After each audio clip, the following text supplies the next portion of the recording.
All right, broadcast has been set. Thank you. The time is now 5:03. I call to order the March 14th, 2023 Policy and Governance Committee meeting. Good evening, and thank you all for being here. My name is Albert Cerrone-Rees, Chair of the Policy and Governance Committee and student member of the board. It brings me great pleasure to welcome everyone tonight, and I look forward to our work. Tonight, we'll start with introductions of our committee members, starting with board members, administration staff, followed by board office staff and board legal counsel. Good evening. This is Walter Fields, Vice Chair of the Policy and Governance Committee and Board Member at Large. Hi, good evening. Pamela Boozer Struther, Board Member for District 3 and member of the committee. Good evening, Jonathan Briggs, Board Member of the committee and District 2 Representative.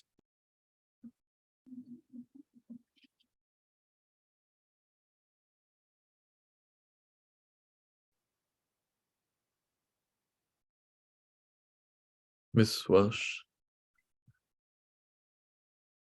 We can't hear you. No.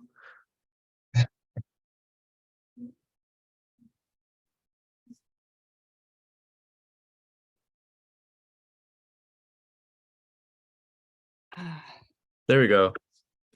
You can hear me now? Yep. Oh, okay, good. Anyway, I'm not sure what I did to make it happen, but you did something on your end. But anyway, good evening. This is Robin Welch, the Director of Government Relations, Compliance, and Procedures.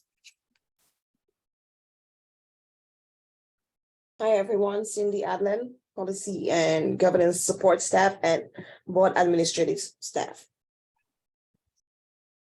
Good afternoon, everyone. Dennis Whitley III, the Law Office of Shipley and Horde. We are Board Counsel. Thank you, everyone. And I recognize board member David Murray is here as well. Thanks for having me. All righty. So may I start with a motion to adopt tonight's meeting agenda? So move. It's been moved. Is there a second? Been properly moved in second to adopt the March 14th, 2023 meeting agenda. Any objections? Hearing none, motion passes. Our agenda is adopted. Moving on to approval of our committee meetings from our last meeting, February 28th, 2023. Do I have a motion to approve the meeting minutes?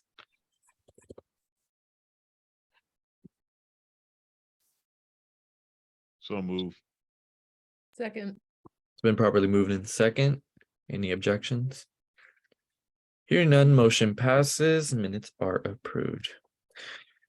All righty, public comment on agenda, non-agenda items. Tonight, we have 5 registered live public comment speakers. To the registered, well, Ms. Adlin, do we have our public comment speakers in the queue? Okay, thank you. You have been registered to speak in a public comment forum where the Board of Education where the Policy and Governance Committee will listen to your comments. The committee will not address your comments. All registered speakers will have 3 minutes to make your presentations. Registered speakers may not relinquish any part of their speaking time to another registered or unregistered individual. Speakers may not address individuals or issues with profanity or derogatory terms. You'll be warned once. If you continue, your comments will be muted and you may be removed from the meeting. Speakers are encouraged to use titles rather than names, for example, principal, CEO, deputy superintendent, etc. Your adherence to these guidelines will enable the public participation process to move smoothly. We'll begin with our live speakers. Our first registered live public comment speaker is Mackenzie Allen, Maryland Alliance of Public Charter Schools, Policy 3506, Public Charter Schools. Good evening, Prince George's County Public School Board Policy Committee. I'm Mackenzie Allen, and I'm the Executive Director of the Maryland Alliance of Public Charter Schools. You might have seen me last Thursday as well. Great to see you again. I am speaking tonight in partnership with the 5 existing charter school operators, SEED, Imagine, CLF, Equity Now, and College Park Academy. As valued, unique public schools in the Prince George's County Public Schools portfolio, public charter schools deserve transparency, equity, and inclusion in all decisions made around their programming. That being said, I'm making the request to hold Board Policy 3506 on the list of policies being reviewed and discussed this evening for further review at a later date. This time can be used to include the 5 existing charter school operators' voices in the discussion around the policy in a more intentional and collaborative format. MAPS, my organization, would also like to support in any way that we can to help craft a well-rounded charter school policy for Prince George's County Public Schools. Thank you for your time, and I look forward to more collaborations in the future. Thank you, Ms. Allen. Our next public comment speaker is Henry Gardner, City of Bowie and Friendship Charter School and Friendship Charter School application.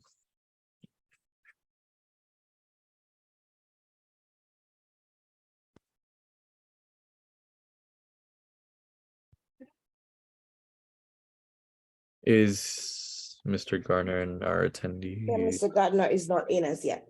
Okay, so we'll move on. Joe Harris, Friendship Education Foundation, Charter School Authorization. Good evening, everyone. Thank you for this opportunity to speak briefly about our position on, well, to introduce you to Friendship, but also talk to speak to our experience regarding the policies around the invitation of organizations seeking to apply for a charter in the Prince George's County. Again, my name is Joe Harris. I'm the CEO of Friendship Education Foundation. And I am here representing Friendship Public Charter Schools and Friendship Spire Academy. We are an experienced operator with over 25 years experience. In Washington, D.C., we are the largest and one of the oldest public charter schools with over 25 years experience. We serve over 6,000 kids each day across 28 campuses, both in Washington, D.C. and in the state of Arkansas. In this last round, we applied, well, the first phase is an invitation. This is our 4th attempt at applying for a charter in Prince George's County.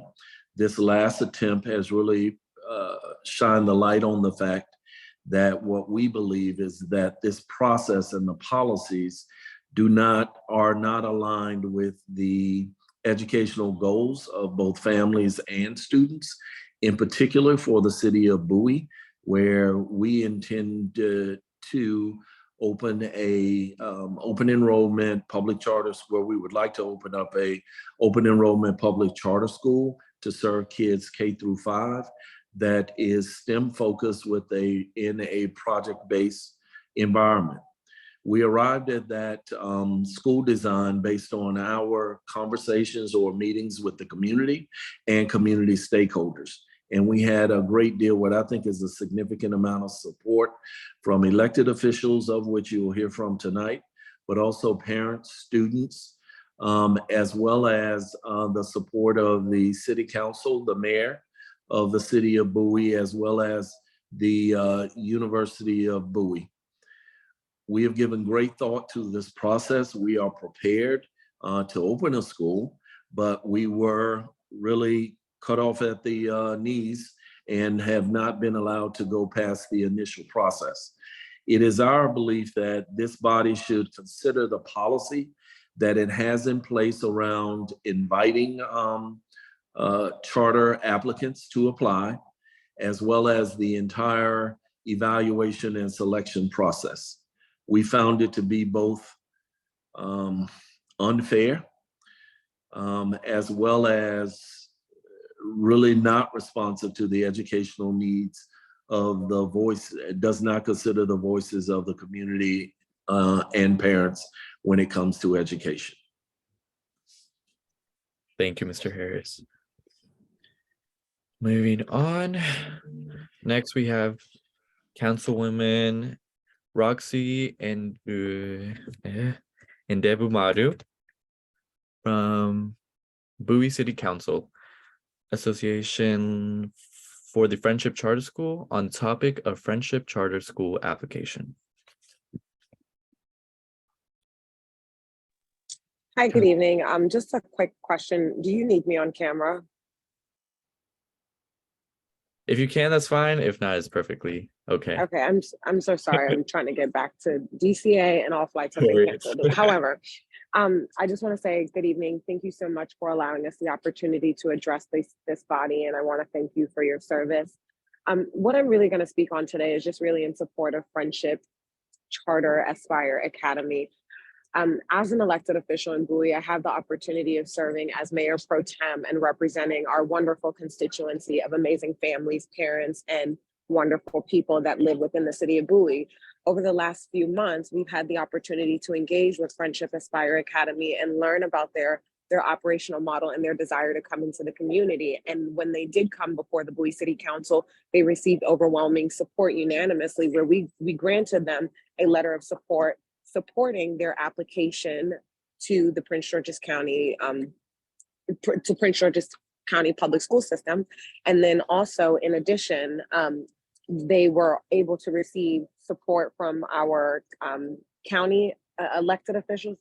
They were able to receive support from our county elected officials, and then also receive support from Bowie State University. What's really beautiful about that is that it shows you the need that we have within our constituency for this type of educational institution to come in. And then also the other thing that I want to highlight for you is that over the next 3 years, we have 5,000 homes that are slated for development in the city of Bowie that surround our incorporated lines, and also inside of the existing incorporated lines. So I ask you to take a look at your policy and ask that you be notified of charter schools when they are applying, so that you can see the application, see the demand of the application, see the rigor of the application and the qualifications, as well as the letters of support that these applications are getting to support them coming into the community, so that you can have more of an agile approach to actually meet the needs of the children within our community that we are all trying to serve and provide different opportunities for. And so I ask that you take a look at the policy,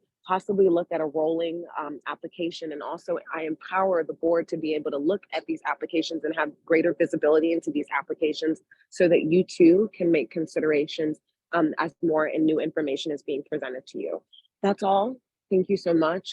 If you have any questions, feel free to reach out at any time, and we appreciate the opportunity. Thank you. Next up, we have Tasha James, Legends Charter School, on the topic of charters, policy 3506, public charter schools. Good evening, everyone.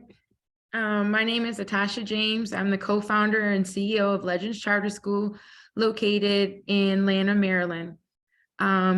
As you may know, our charter was approved on June 6th of 2019, and we opened at the height of COVID, serving 500 wonderful Prince George's students. As we have expanded our charter each year to finally reach our capacity on next year, we'll serve 900 students, grades K through 8. In our second year of operation, we earned Charter School of the Year. And our runway to opening, we purchased a $30 million building in Lanham. We've created over 100 jobs. We've ushered in one-of-a-kind AmeriCorps program to serve the young people of our county, as well as earned a designation on our Maryland State Report Card for meeting all the annual targets. We are here in earnest in service of the wonderful Prince George's community and their scholars.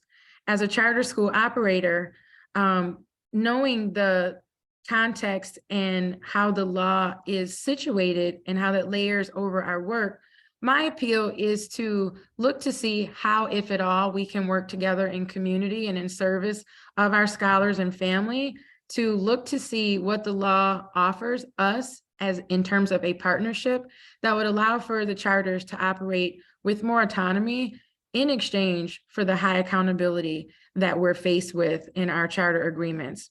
How, if at all, can we collaborate on the administrative procedures to allow for our charter schools to operate independently and not be necessarily cut from the same cookie cutter template that the traditional public schools are? And so in that same vein, my request for us to work together to think about how policy 3506 would live with the input of the charter operators as well as the board, so that we could really create lanes that would make substantive and visible changes to how we work and play together as charter school operators in the traditional public school space. To that same end, I have an open door to every single board member, supporter, or otherwise to come and see what a beautiful learning community Legends Charter School is, and to hopefully gain your support as an ally to help us advance the work so that we can be leaders in the state of Maryland, regardless of where that charter law is situating us. And so with that, I hope that there's an open heart of consideration so that we can literally make history and in the best way possible in service of our youngest and most loved individuals in this county. Thank you so much for your time. Thank you so much for your support, and I look forward to working with you.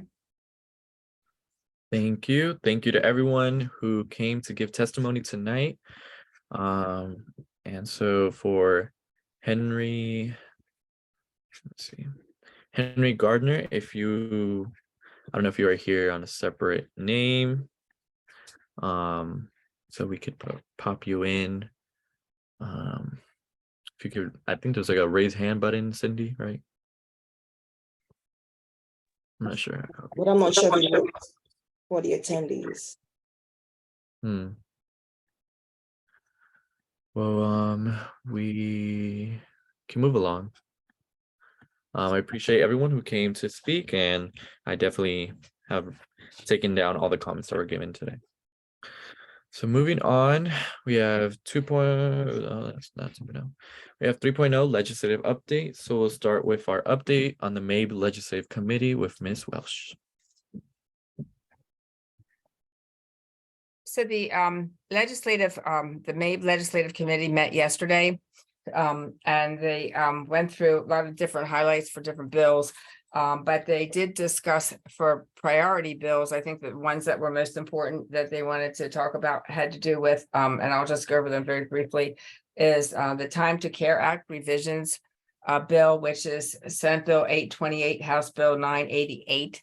And it's the Family and Medical Leave Insurance Program, and the requested amendments that they are working very hard to have moved forward is to extend the start date for contributions from January 1st, 2024 to July 1, 2024, so that it actually aligns with the fiscal year when they start taking contributions from employees. So that's the main thing that they're most interested in at this point related to that bill. Then in terms of collective bargaining, Senate Bill 367, House Bill 984, which is called the Public Employees Relation Act. And they do oppose this bill. And the main reason is because it would first of all, it would do away with the right now the language in the law says that it is you may not negotiate class size. And this particular bill would do away with class size and school calendar, which right now is not a permissive topic for negotiation. So both of those things would change. And now you could negotiate your school calendar and class size, as well as it would now provide a new board. Instead of the Public School Labor Relations Board, there would be a new board that would be put in place. And this new board would not be bound by any prior regulations, orders, actions, opinions, or decisions of the Public School Labor Relations Board. And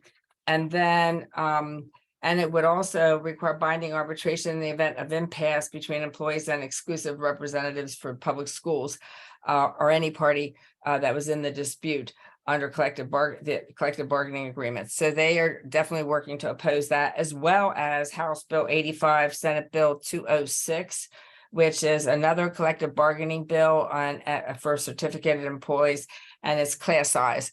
It has to do with the class size, and they are opposing that. That would make it a permissive topic for negotiation. And then the two virtual school bills that are currently there, Senate Bill 820 and Senate Bill 610, which has to do with the virtual education requirements in both of these bills. The MABE is supporting them with amendments. And these bills are basically reintroductions from bills that were vetoed last year by the governor when they came through the legislative session in 2022. And they're basically seeking amendments to allow the continued operation beyond 23-24 school years of the virtual education program established through the Eastern Shore of Maryland Education Consortium, and also to continue conditionally through the 24-25 school year. So that's what they're focused on right now. They are also focused on the Education Shortage Act, which is Educator Shortage Act, which is House Bill 1219, Senate Bill 893, Maryland Educators Shortage Act of 2023. And they're in full support of this bill because it does require MSDE to establish specific goals for recruitment and retention of teachers and teacher preparation programs. And then it has some other aspects to it. For example, establishing the Grow Your Own Educator Scholarship Program and Fund to provide scholarships to individuals who would pledge to work full-time as a teacher in the state. So they're really, this bill really does encourage individuals to get into the field of education, and once they have a degree, to stay in the state of Maryland and to teach. The next area, curriculum, the main bill that is a major concern has to do with House Bill 119, County Boards of Ed Curriculum Guides and Courses Studies. And the issue with that board is that, with that bill, is the fact that the bill is very, very specific in terms of any tiny little bit related to the curriculum. When the state puts out a curriculum, every little aspect of that curriculum will have to be followed. And if it isn't, then the state superintendent has the ability to withhold funding to the school system. And currently, school systems, even though the state is responsible for providing curriculum and curriculum guidelines, the locals have some flexibility in what they can do within their curriculum, because each county is very different, and there's certain aspects of the curriculum that it's important to incorporate things within, let's say, the history of the county or whatever's happening within the county. And this does away with all that kind of flexibility and only allows for them to be able to follow specifically what the state has identified as what will be the curriculum requirements. I will let you know, there was a call of action by MABE to encourage every local school board to respond and to oppose the bill. I know the PZAM has this, the Association has also opposed the bill. And today, interestingly enough, the Maryland State Board of Education ended up writing a letter and sending it out opposing the bill. So those were the big highlights from that their priority bills, I should say, that they discussed. And then as you go through the document, there are a lot of other bill highlights. That document that we received yesterday is, as Cindy's showing you, is up on the agenda, so that anyone, I would encourage the community and staff to take the time just to read through it, because it gives you good information about each of the bills that are currently in the legislature. Thank you, Ms. Welsh. Colleagues, any questions? Seeing none, we will move on to blueprint implementation update. Ms. Boozer-Struther. Thank you so much, Chair. At this point, I'm just going to refer to the legislative committee work that's also on the agenda, as the ad hoc committee of MABE has not met again since our last meeting. I do know that Dr. Libby had intended to submit our blueprint plan to the AIB today or tomorrow ahead of the deadline, which yesterday or today ahead of tomorrow's deadline. So I'm sure we'll be hearing from her or from Dr. Goldson that's been submitted. Okay. Thanks. Thank you. All righty, moving on to legislative update, House bills, well, Houses / Senate bills. Colleagues, at this moment, I know we mentioned at the last meeting and through email that we would go over certain bills that the Board of Education should take a position on and share vocally and through a letter, share concerns or support for certain bills going through Annapolis. And so along with Vice Chair Walter Fields, we were able to compile a listing, the listing that you all received on the spreadsheet concerning different bills, their purposes and what the recommended position is. There are, let's see how many it is. I believe it is around 27 bills. So I will refrain from going through each one of the bills because of the amount there is. So what I would like to do tonight, which is why I had sent it earlier to you all, so you could come prepared if you did have any questions. So I will start by doing I want to do two motions tonight. I'll do one motion for the bills in support and the second one for the bills in opposition. And if you have any concerns or questions relating to the bills that fall under that motion, then that would be the time to do so, to discuss. So I'll start with, is there a motion to recommend that the Board of Education take a position of support on House Bill 1196, House Bill 770, Senate Bill 869, House Bill 546, House Bill 81, House Bill 1219, House Bill 961, House Bill 514, House Bill 628, House Bill 294, Senate Bill 882, House Bill 510, SB 121, House Bill 143, House Bill 890, House Bill 82, Senate Bill 224, House Bill 908, House Bill 458, and House Bill 1098.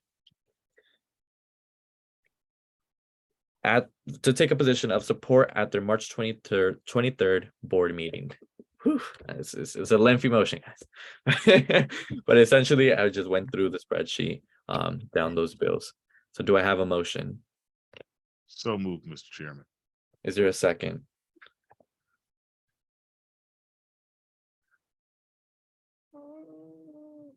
A second. It's been properly moved in second. Yes, Ms. Adlin, if you could share your screen. I'll now open the floor for discussion. Ms. Boozer-Strother. So much. I just want a couple questions. One is, I see there is, sorry, I'm scrolling again. There's the one on special education burden of proof. I think it might have a typo in there. It says S61 instead of support or oppose. Oh, And right. that's 13. Burned in the last column. Was that supposed to be, does anyone know who submitted this and what the position is? I certainly know that MABE is in opposition. S61. I actually don't know what the S61 is. But I would recommend a position of opposition based off the report we received at our last committee meeting regarding the burden of proof and the discussion of how it works within our own school system. And I know we were supposed to hear back from our general counsel from special education from further information. But in terms of a position, I would recommend that the policy committee recommended a position in opposition.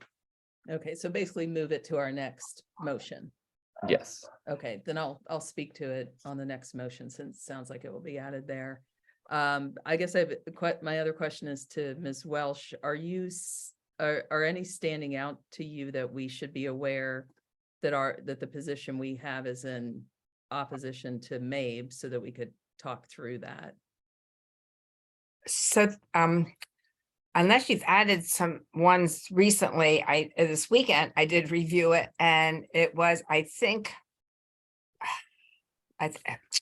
darn it, I think there might be one that might be it might be opposite MABE, but I would have to go back and look. If you just if you want to keep talking, let me just look and see if I can find my notes for it. But I think almost all of them are actually aligned with Maeve.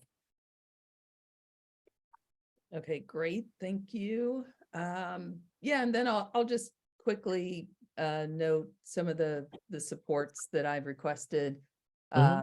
Line 22, Medicaid services through health, school health-based clinics.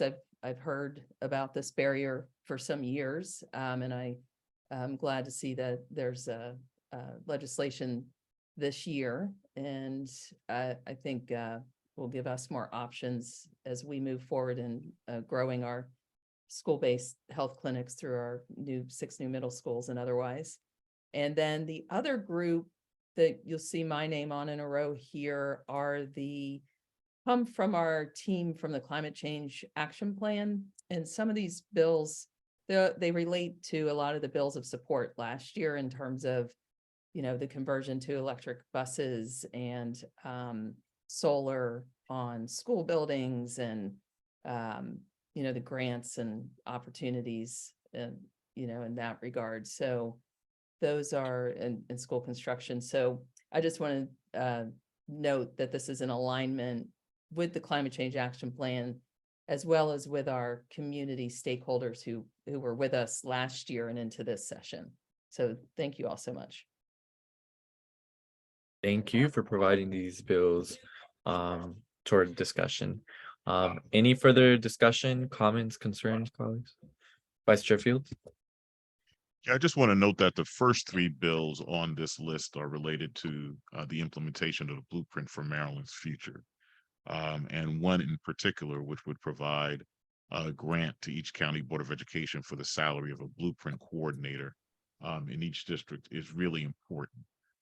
As districts get ready to submit their implementation plans, the real question is going to be what happens next. It's not so clear in terms of the Accountability and Implementation Board, how these plans are going to be received, how they're going to be evaluated, and what the feedback is going to be. But we know that there is an overall implementation plan that our district must comply with. So these 3 are very important to the blueprint, as is, I'm trying to look at the other one.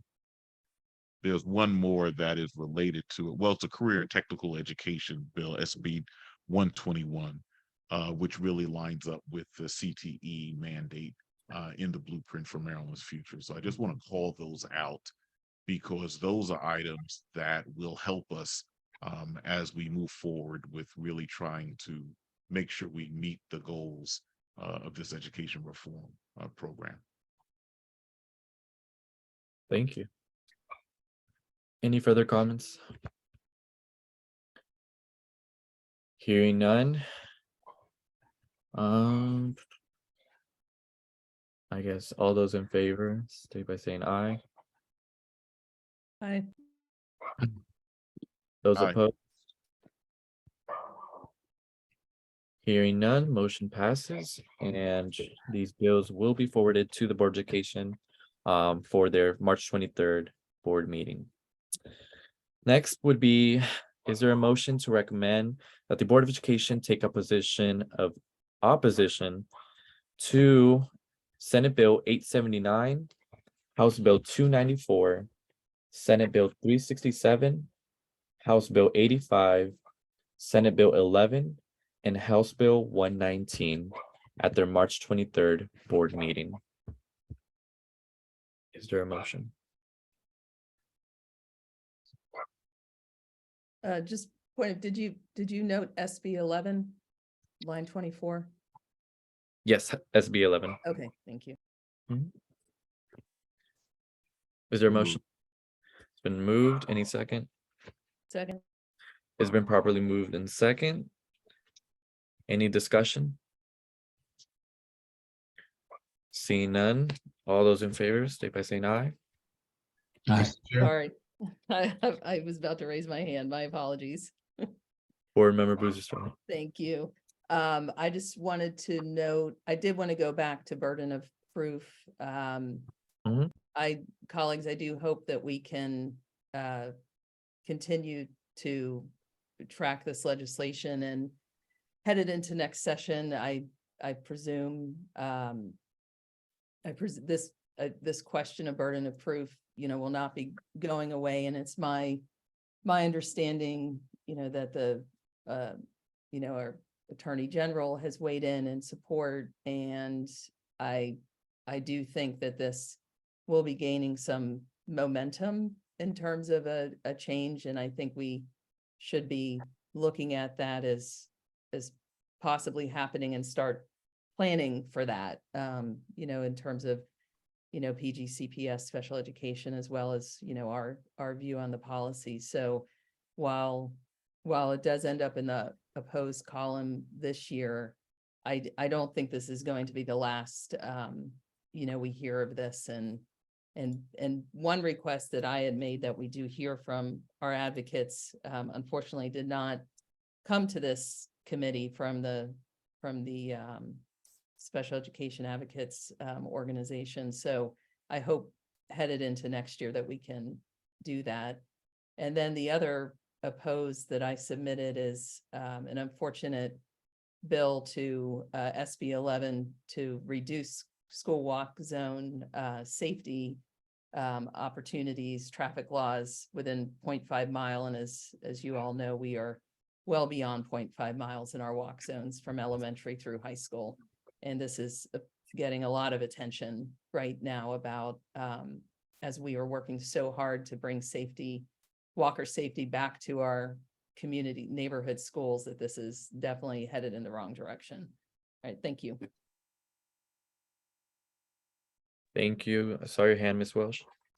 I did want to comment on the bill related to due process hearings. So requests came out through PZAM and MABE that if we had any language that we thought could be an amendment to that bill, that they would request that they would appreciate it. And so all the counties did, a lot of the counties did provide amendments. I did work with our special ed attorney and our associate superintendent of special ed to come up with some language for, I think we proposed 3 different amendments. Dr. Golson then sent them to PZAM as well as I sent them to MABE. So they haven't, at this point, those amendments, we're not seeing them right now, but that is at the last, at one of the meetings I was at, they did say that is a real possibility that they might be looking at incorporating the amendments through the rest of during this legislative session. So it would sort of soften the language. So it wouldn't be as, it wouldn't be a total, all the burden of proof falls with the parent, but in certain circumstances, it would be with the parent versus with the school system. So we'll see how that all plays out with it, and if any of those amendments actually come forward. Thank you, Ms. Welsh. Board Member Murray. Thank you, Mr. Chairman. I wanted to inquire about the committee's ability to support Senate Bill 646, providing a public charter school facility fund at the state level. There's no local dollars required. It's just asking for state creative funds to provide facility funding for charter schools going forward. Right now, charter schools don't get any facility funds, and they basically have to take the money that they're supposed to use to educate students out of their general funding to get kind of charter facility funding. So I wanted to ask the committee to support Senate Bill 646. Okay, I'll ask it to be a motion after we complete this opposition motion. Okay, so now all those in favor of this motion to recommend a position. Chairman? Oh. Board Member Booth Struthers has her hand up again. Board Member Booth Struthers. Thank you. Well, in light of the fact that this burden of proof bill might have significant change, I'm wondering if we may want to pull that and have no position at this time, since it sounds like there is some significant movement that we don't see. We don't have the data on that yet. Okay. Ms. Welsh, I saw you went down and then it went back up. Yes, I did want to tell you, I'd let you know this Senate Bill 646, though, is opposed by MABE, just so you have that information. Okay. Vice Chair Fields, I saw your hand went up. No, I was going to concur with Board Member Boozer Struther, because I would also like the opportunity to get some input from someone in the state of New Jersey where burden of proof does fall upon the school district, just so that we can get a sense of what the real issue will be going forward if that actually happens here. That I think that there are some states a couple of states where this does currently exist, and we get to get a little background from one or two of those places. Okay. So we will pull this bill from the motion. Alrighty. All those in favor, please state aye. Aye. All right, Those opposed? Hearing no objections, this motion passes. Board Member Murray, do you wish to make a motion? Is that proper? If so, I'd like to. Well, Is it- We're a little less formal, Board Member Murray, so the chair has allowed you to make a motion. So moved, Counselor, so moved. so it's a motion to add Senate Bill 646 to our listing of in favor of support. Is there a second? Second. It's been properly moved in second. Any discussion, colleagues? Okay. Hearing no discussion, all those in favor, please state aye. Aye. Those opposed? No. nay, Miss Adlin, whoa. So the motion would not pass. So we will move forward. Mr. Chair, I don't know if you've noticed, but Sharon Dent has joined the group. She's the new executive director. I don't know if everyone's had an opportunity to meet her. I've actually not had an opportunity to meet her, but I have been informed that she's on board on Monday. So I don't know if you'd like to take a moment to acknowledge her. I would like to acknowledge Ms. Dent. Welcome to our committee meeting. I appreciate you coming in. Sorry, I'm late. Got a lot going on. It's my second day in the office, so I'm listening. Even if you don't see me, I'll be listening. All righty. Miss Adlin, I see your hand is up. Yes, I was just gonna ask, do we want to take a vote, a roll call, sorry, on motion number 3 for Bill 646? So either way the vote would go, there wouldn't be enough in favor. So that's why I just kept them rolling. Thank you. So moving on. So we will I'll draft a formal memo to the chair with our reasonings behind each of the bills that we are in support of and opposed to. Now moving on to 4.0 policies for discussion. Tonight we have 2 policies for discussion. The first one is revised policy 5168, automated external defibrillators. Ms. Welsh, I'll go to you. So this policy is the same policy that we had at our last meeting, but at that meeting, there were numerous questions about what is happening with AEDs in our buildings. And just as a very brief recap on what is in the policy talks about the fact that we need to have a AED program, which is where we actually get certified to be able to have the AEDs and have people trained, and that we have a plan in place where for maintenance and checking to make sure the AEDs are working properly, those types of things. And we are certified as a registered AED facility and have gone through all those steps. And then the second part of the policy actually speaks to venue-specific emergency action plans, which is based on a law that was passed a bill that was passed last legislative session. And it requires that for the middle schools and the high schools that there should be a venue-specific action plan, emergency action plan, which does specify the use of the AEDs and the location, and making sure that the AED is freely accessible at all school functions as well as all athletic events. And that members of the coaching staff are trained in the operation and use of the AEDs, and that that a trained member of the coaching staff is present at all athletic practices and events on school property. So there were numerous questions at the last meeting, and I'm going to go through and give you answers to each of these questions. So one of the questions, and I sort of took all your questions and sent them out to numerous people across the system to try to get the information. So during the regular school day, question I asked was, who is available who has received CPR AED training? And all the nurses have been trained, as well as some of the coaches and athletic directors. All the athletic directors have been trained, but not all the coaches have been trained, but definitely the nurses have been trained.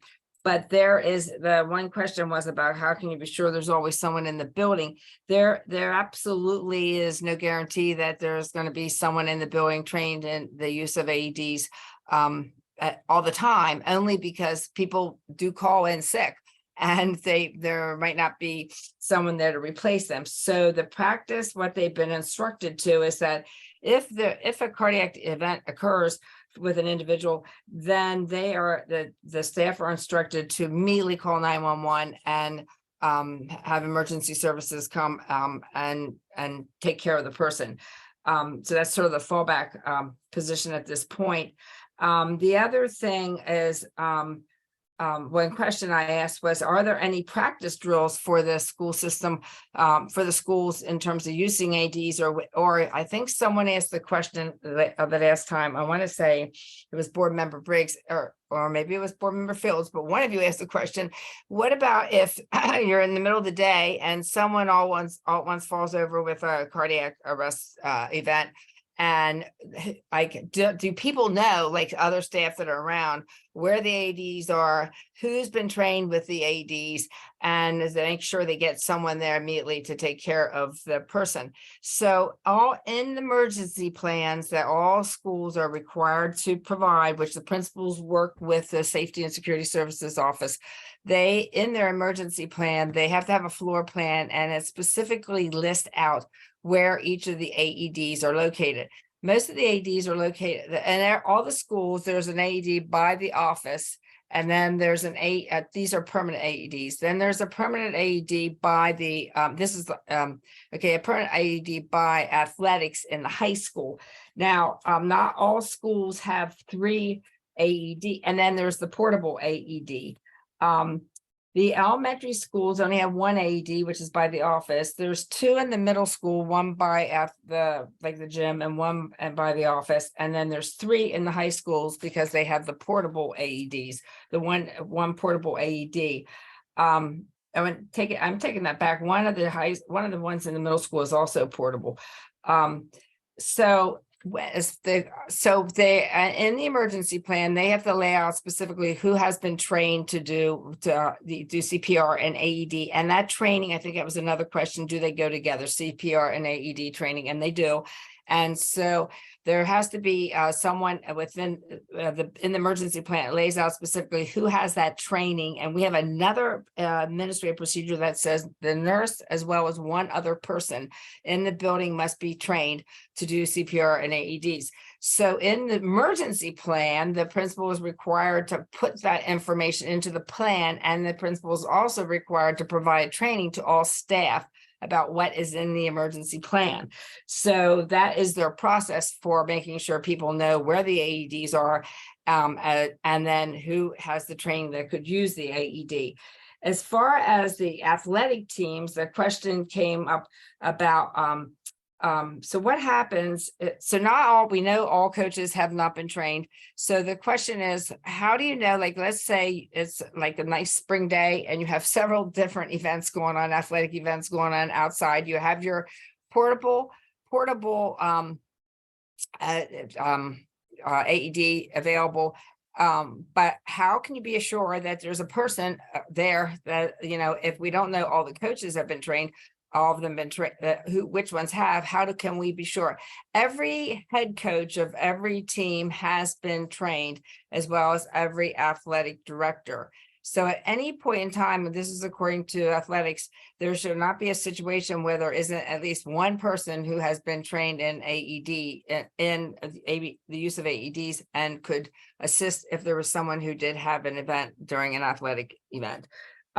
So they do have this in place. Now, the athletic people also do practice drills. They run drills for emergencies, so that even the athletes, the student athletes, are informed where the AED machines are located, and that they're being used during and what they're used for in an emergency situation. So their goal is to make sure everyone knows where it is and who will be using it if they need be.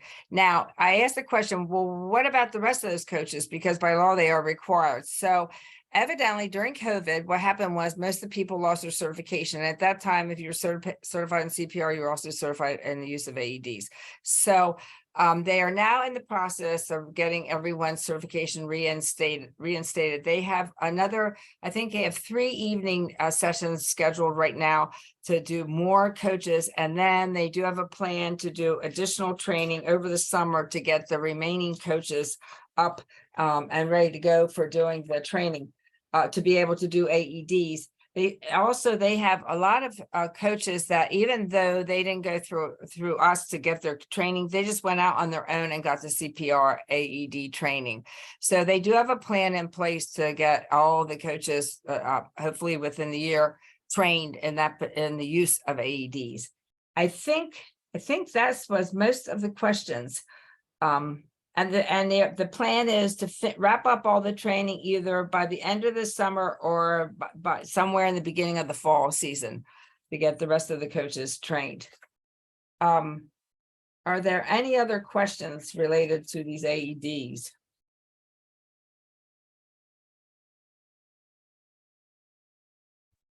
Okay. Seeing none. Colleagues, I will ask that Ms. Welsh push policy 5168 for further review and be brought back at the next meeting for action. Okay. Thank you. Alrighty. Next policy for discussion is policy 4111, employment recruitment. Ms. Welsh.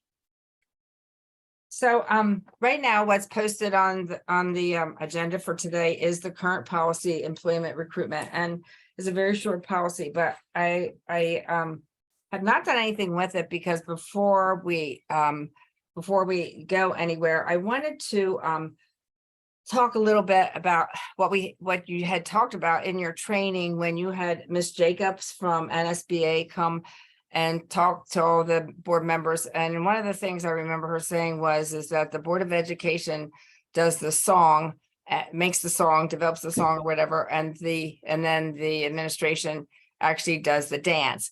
So in looking over this policy, what it's basically saying is that for recruitment, you're going to have a job description, and these are all the things that you're going to do in the process in the job description, which in my mind, and if certainly if you say let's move forward and have a policy, I'm absolutely fine with that too. But I wanted to bring it to your attention only because it really is getting down to the day-to-day management of how we do business in terms of job descriptions.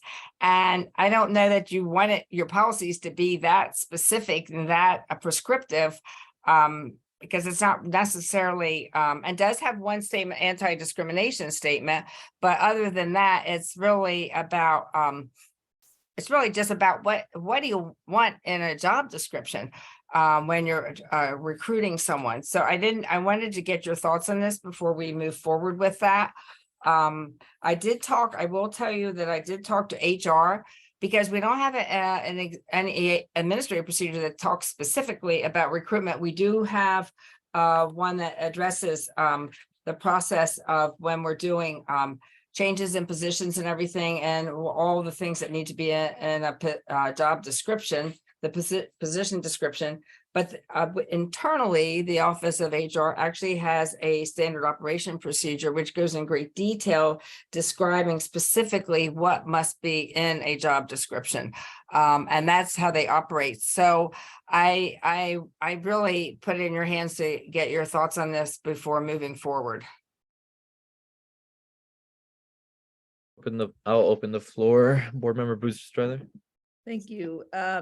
So yeah, I agree this feels operational, but the non-discrimination statement, which does need to be updated, is this the only place it exists in policy? Like if this policy were rescinded, would it then no longer reside somewhere, or does it reside in other policy like our equity policy or otherwise? I want to say it does, but I don't know that 100%. So what I need to Okay. do is, I would swear I have read it, but I absolutely need to go through and look at the other policies just to see. I know I know we have it in a lot of documents within the system, but I will Right. double check policy just to see if it's because we do have it. We also have the non-discrimination policy that might address it there too. So I will go through and look and see. I can bring that back to you. I appreciate it. Thank you. Okay, so we will keep this policy as a discussion item at our next meeting. Moving on to 5.0, policies for review or action. Tonight we have 3 policies, starting with 5122, interscholastic and extracurricular activities. Colleagues, may I have a motion to forward revised policy 5122, interscholastic and extracurricular activities to the full board with a recommendation to seek public comment. So moved. So moved. There's a second. Second. It's been properly moved in second. I'll now yield the floor to Ms. Welsh for a brief overview before we vote. So, so this policy, the way it stands right now is that with athletics, both middle school and high school athletics, students are required to maintain a GPA at a quarter grade point average GPA of 2.0 in order to participate in interscholastic athletics. And the only exception to that is when students enter 9th grade for the first time, they are exempt from that eligibility requirement until the first grading period. So that's the piece for interscholastic athletics. The second piece has to do with extracurricular activities where there is no overall quarter GPA of at least 2.0 for those particular students. The language in the policy though talks about the fact that the principal, first of all, that every school has to provide students with the opportunity to participate in diverse range of extracurricular activities, and then that the principal must provide and communicate these opportunities for all students to participate in extracurricular activities by ensuring that they do have a total program extracurricular activity that is comprehensive, well balanced, and provides a lot of opportunities for all the students.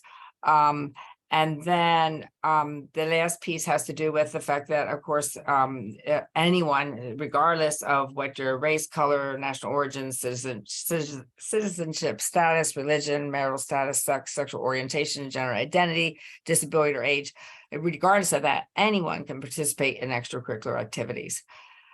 So that I think number 2 is probably an important statement, because I believe one of the statements that came out of at the last meeting where we did have the principals there and Dr. Morrow to talk about extracurricular activities. I think the committee had talked about the fact of making sure though that each school has a wide variety of extracurricular activities, and that there is some system out there to communicate to students and to parents and families what are these kinds of activities that students can become involved in and participate in. Thank you, Ms. Welsh. Are there any objections to forwarding this revised policy to the full board with the recommendation to seek public comment? Okay, hearing none, motion passes and the policy will be moved to the full board with a recommendation to seek public comment. The next policy is policy 0121, people first language. Colleagues, may I have a motion to forward the revised policy to the full board with a recommendation to seek public comment. Is there a motion? So moved. It's been moved in a second. Second. It's been properly moved in second. I'll now yield the floor to Ms. Welsh. So, policy 0121, people first language. Basically, that policy is the belief statement. It affirms that the goal of academic achievement for all students and students to reach their full academic ability. That is the goal of our academic achievement for our students.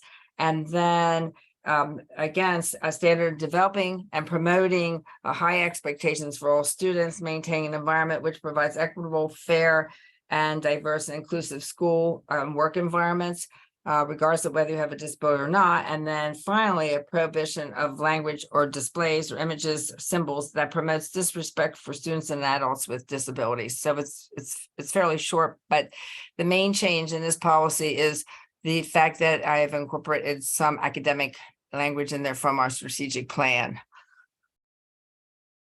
And then I will say you had, so there were questions that came up last meeting regarding what kind of training we do for staff. And so I wanted to share that we do have the cultural competence course and which is the Safe Schools course. And this course provides staff members with an awareness and understanding of implicit racial bias. I believe Board Member Briggs specifically asked, do we do any kind of training related to implicit racial bias? And this particular Safe Schools course does address that. And it also provides strategies for overcoming bias and developing cultural competencies that educators can work effectively and collaboratively with all students. And then the other course that all staff must take, these are mandatory courses for each school year, is discrimination awareness in the workplace. And again, this course is designed to provide basic awareness and understanding of discrimination and to help employees avoid discriminatory behaviors and build a school culture that reflects inclusivity and respect for everyone. So those are the two Safe School courses that all staff are required to take. And then the question also was posed about, do we require staff to take training on restorative practices? And so currently there are 18 schools that are considered to be schools that provide restorative practices. And within the school, then there's like a cohort, there's a group of staff that must be trained in order to be able to be considered one of those schools that can provide restorative practices, implement them. And so at this point, there are about 384 people today that have been trained in restorative practices. Student Services continuously provides this training. They do it in evenings. And they have all sections and courses are posted in eDoctrina. And staff can take the course, even if they're not in a school right now that is implementing restorative practices. Any staff member is open to anyone who would like to take that training. So that's where we are with restorative practices in the system. And I think that answers all the questions related to the training. Yeah. Thank you, Ms. Welsh. Are there any objections to forwarding the revised policy to the board for public comment? Board Member Briggs, I see your hand. Yeah, thanks so much for recognizing me. I just wanted to say thank you to Ms. Welsh for getting that information, because that's really, really helpful. So thanks for that. Oh, you're welcome. Thank you. So this time, are there any objections?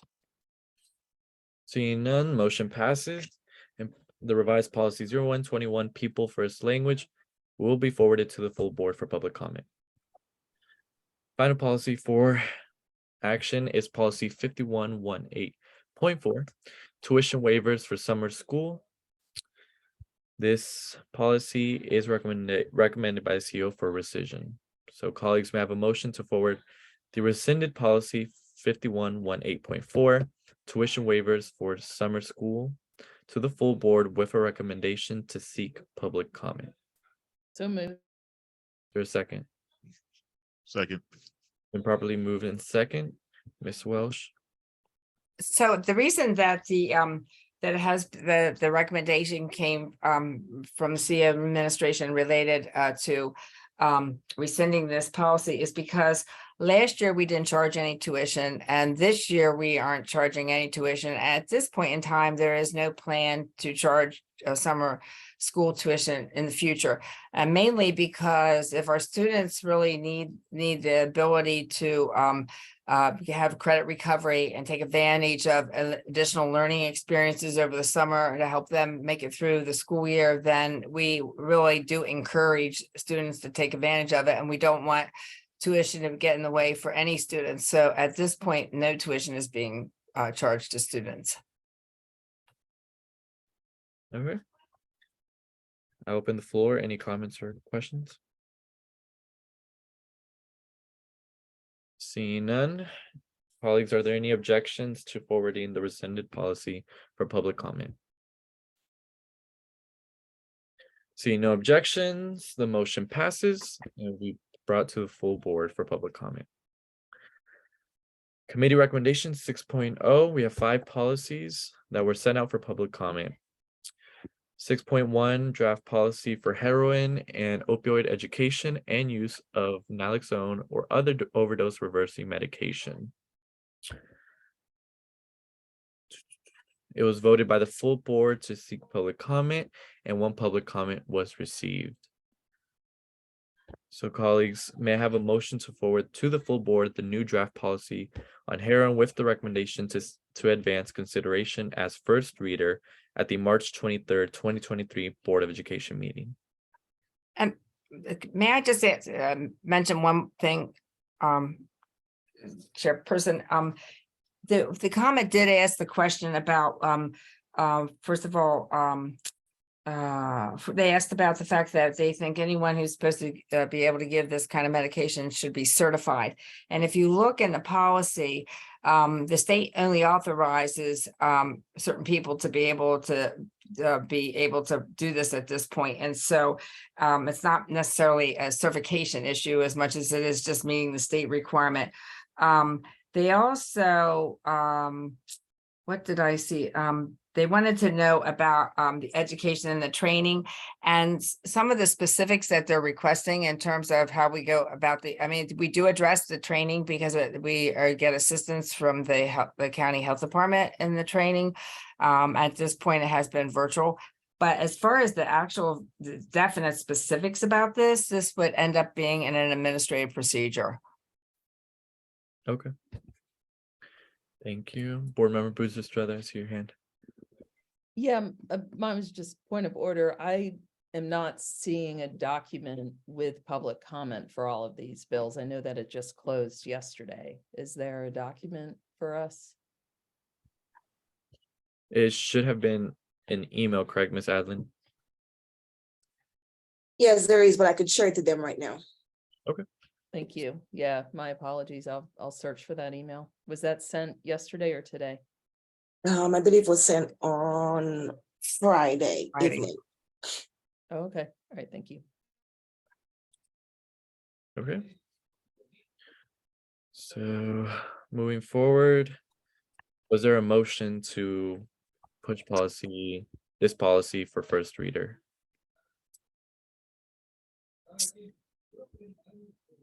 So moved. Is there a second? Second. It's been properly moved in second. Are there any objections to forwarding to the full board the new draft policy for first reader? Hearing no objections, motion passes, and the policy will be moved to the full board with the recommendation to advance consideration as first reader. Our second policy is revised policy 3506, public charter schools. This policy was voted by the full board to seek public comment, and 2 public comments were received. So I'll have Ms. Welsh go over the public comments before we do a motion. So I have actually, because so much of what we have to do related to the public charter schools is driven by state law, I have shared these comments with Office of General Counsel. And I have also shared with, I let them know that there might be public comment speakers that would provide more additional information. related to things that they would like to see related to public charter schools. So I think at this point, it would be, I already have a meeting scheduled with our director of charter schools, as well as the one attorney in OGC and the contracts attorney that deals with this charter school contracts, to review this group of comments, as well as I will make sure they get copies of the comments that if the video's up this week, I will get the comments out also to them related to that, so that we can better address what they are asking. Okay.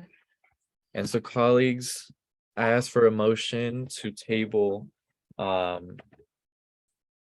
this policy for our next meeting in order to have further discussion in terms of what is needed within this policy and to have further review. So is there such a motion? So moved. Is there a second? Is there a second? There was a second. Oh, okay. Second. Been properly moved in second. Any objections? Hearing none, then the motion will be, and the policy will be tabled to our next meeting. Board Member Murray. Thank you, Mr. Chairman. I appreciate the tabling. I just wanted to add in, as we table this for the next meeting, what I would love to see, in addition to the parties that Ms. Welsh mentioned, is to have the actual operators themselves as a part of the discussion. All of our charter school operators, every single teacher, paraprofessional, they're all Prince George's County Public Schools employees. And so they're a really big affected interest group. They're the ones that have contracts with the Board of Education to operate these schools and will be affected by the policies, whatever they say. And so we just love to have the opportunity to hear from all of our charter operators as we think about this policy that's going to affect them now and in the future. Thank you. Thank you. I'll talk to Ms. Welsh about having this for our next meeting. Appreciate it. And moving on. 6.3 is revised policy 0122 data dashboards. The full board voted to seek public comment and no public comments were received.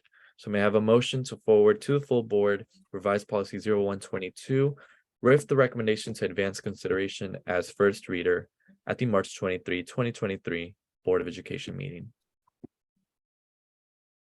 So move. Second. It's been properly moved in second. Any objection? Hearing none, motion passes and policy will be moved for first reader. Next, we have policy 2214, disturbing activities and trespass warnings. Policy 2214 was voted by the full board to seek public comment and one public comment was received. So yield to Ms. Welsh for review.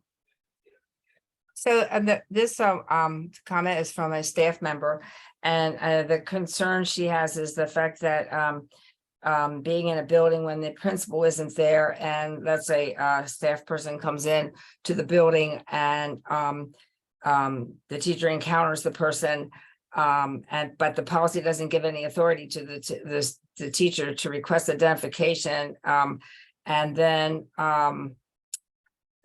nor does it give the teacher any authority to have the person leave the building.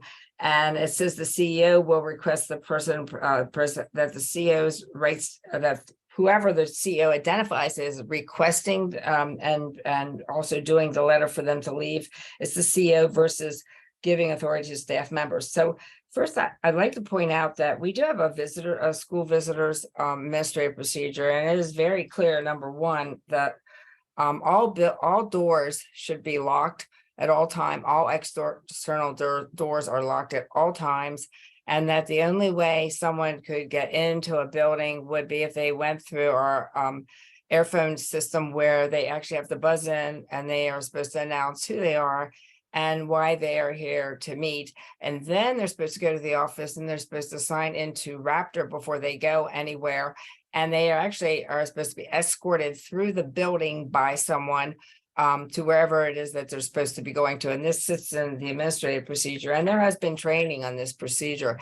And so there should never really be a time in a school where, let's say in the morning when the school starts, that other people that don't work in the school are roaming the halls or in the building because of the process that is in place. And the whole goal is for the safety and security of staff and students, that we have no unknown person walking through a building. We also have within that same administrative procedure the requirement that if you see someone walking through the building that does not have a badge on, or the ID badge, either the employee ID badge, or it does not have a Raptor badge that says who they are and where they're going, then you need to ask them, first you need to ask them who they are, and then escort them to the office, or have someone else, call the office and have someone come down and get them. So we don't want any unidentified people walking in the school buildings at any time.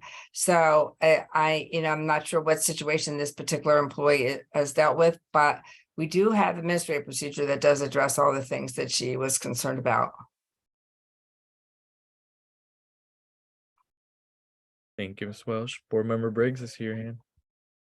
Yeah, thanks so much, Ms. Welsh, and thanks, Chair Swan Ruiz, for recognizing me. I just want to say, I think something that came to mind for me was wanting to get more information. I agree with you, Ms. Welsh. I think that it's an odd request.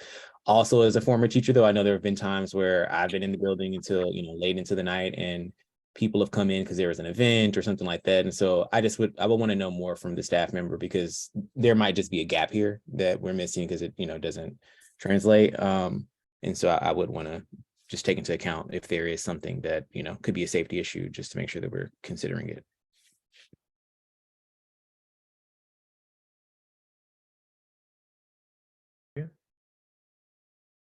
I can certainly share that with school support and leadership, as well as with safety and security.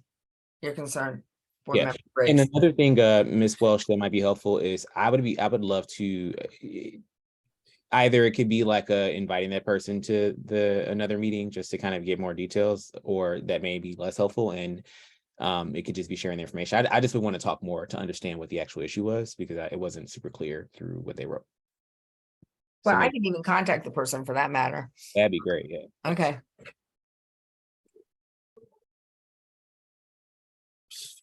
So, alrighty. Do I have a motion to forward revised policy 2214 for first reader at the March 23rd, 2023 Board of Education meeting?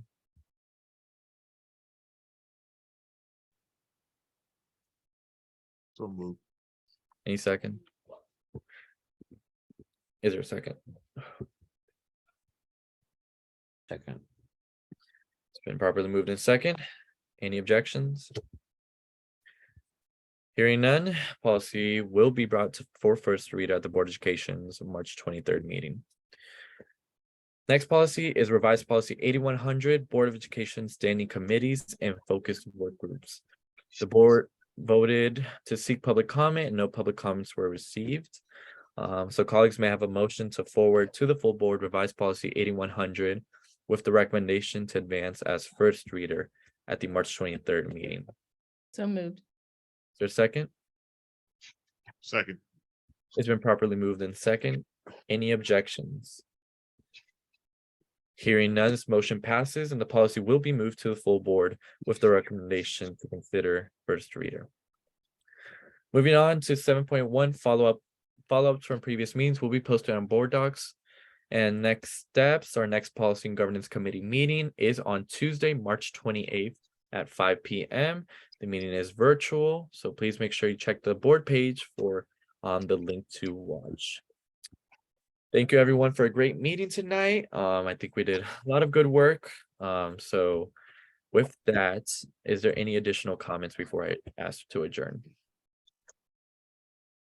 Seeing none, may I have a motion to adjourn tonight's meeting? Moved. So moved. It's been moved. Is there a second? It's been properly moved in second. To adjourn the March 14, 2023 policy and governance meeting. Any objections? Seeing no objections, meeting is adjourned. Good night, everyone. Great job, Mr. Chair. Thank you. Goodbye, everyone. Bye, everyone.